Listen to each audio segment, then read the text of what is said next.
It was the Apple event last night, and Apple have announced the Apple Watch Series 9 and the Apple Watch Ultra 2. So let's talk about what's new in this video. Hey there, welcome to the video. If you're new here and you love Apple Watches, consider subscribing as we have a ton of tutorials and style advice for the Apple Watch. Now, this is my Apple Watch Series 8, the stainless steel model, and I absolutely love it. But Apple have just announced the Series 9 and the Apple Watch Ultra 2. So what's new with these watches this year?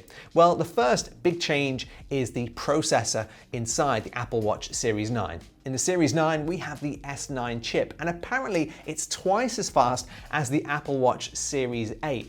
Now, I've got to be honest, as you know, I love Apple Watches, and I've never really ever had a problem with them being slow, apart from maybe the Apple Watch Series 1 and 2. But since then, the Apple Watches have always been super fast. I even used my father-in-law's Apple Watch Series 4 the other week and was surprised by how quick that was. So even though, yes, these new Apple Watch Series 9s are going to be a lot faster, I don't really have any problem with the current Apple Watch Series 8. Do you? Let me know. Now, I'll be honest, the entire event was a little bit boring this year. I felt like the Apple Watches have almost reached a peak, and everything that we saw last year was really in this year's models. Now, the new big feature they're essentially using to sell the Apple Watch Series 9 and Apple Watch Ultra 2 is this new double tap feature. So it looks pretty cool. You can double tap to answer a phone call, to pause music, maybe to start recording a voice note, things like that. It looks really great, and I can see a lot of people online are already excited about this. It's handy if you're carrying your shopping and you just want to quickly answer a phone call. But what a lot of people don't know is you can actually achieve this on any of the older Apple Watches. Just watch this. Okay, so to set this up, all you need to do is go into Settings. And then we're going to scroll down until we get to Accessibility. Then from within here, scroll down until you get to Assistive Touch. We're going to turn that on. And then we want hand gestures to be on. From here, you can change the double pinch to a tap. Then that's going to enable similar functions to what we get with the Apple Watch Series 9. So watch this, Lewis is calling me. Double tap and we've answered the call. If you want to hang up, double tap again.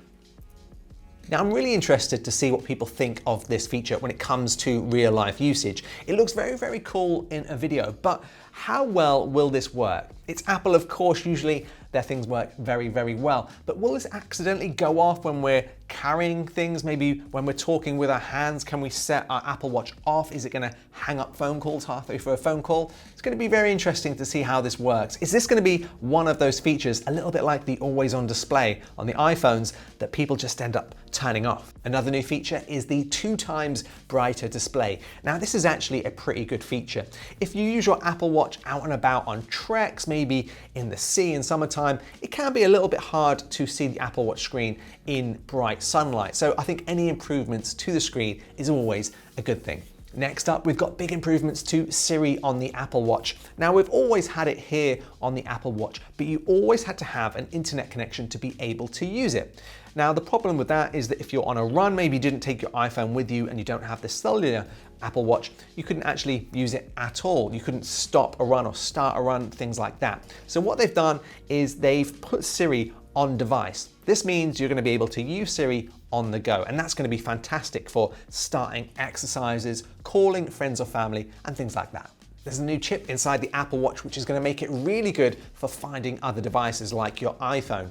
You can, of course, use Find My on the Apple Watch to locate where maybe your camera bag is with an AirTag or an iPhone, but it's going to give you a map and then directions with Apple Maps. That's great, but the problem is when you want to find a device that's maybe hidden in a room, you can't use that AirTag feature on your iPhone where it just sort of pinpoints and gives you the exact location in centimeters. That's coming to the Apple Watch, so that's super handy if you happen to lose your iPhone or other devices down the back of a sofa. I'm looking forward to that one. Another announcement is that Apple are no longer going to be providing leather straps or silicone straps with the Apple Watch from the Apple Store. So I think this is really going to disappoint a lot of users. A lot of people love leather straps. Now, how do you feel about that? Do you like the traditional leather Apple Watch straps? If you do, check out buckleandband.com because we still will be featuring featuring leather, vegan and stainless steel straps over there. Now onto the Apple Watch Ultra 2. Now, if I'm honest, I watched the entire presentation live when Apple was presenting this, and again, it seemed like there was something missing from this presentation. Both of the Apple Watches seem very, very similar this year, including the Apple Watch Ultra 2. So the changes here really are very, very minor. They've updated the processor to the S9 SiP processor, which should make it, of course, a lot faster. But again, the Apple Watch Ultra was a beast anyway.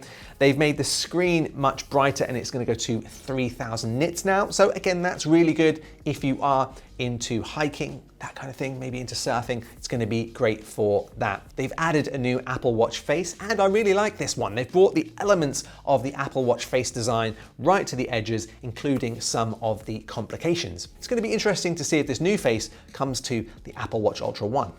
The Apple Watch Ultra still features all of its headline features. It's still water resistant down to 100 meters, and it's still fully dust resistant too. But one change they have made is they've enabled more Bluetooth fitness devices to connect to your Apple Watch Ultra 2. This is great if you're into cycling. There's a lot of Bluetooth devices that measure things like cadence. You're going to be able to use these now with your Apple Watch Ultra 2, and they'll work better than ever before. Again, I think this depends on what you use your Apple Watch Ultra for. For some people, this is going to be a really big deal. For some people, I don't think they're really going to notice. Now, of course, if this is your first ever Apple Watch, this is a great update. You're going to have the greatest, fastest, brightest Apple Watch that's ever existed.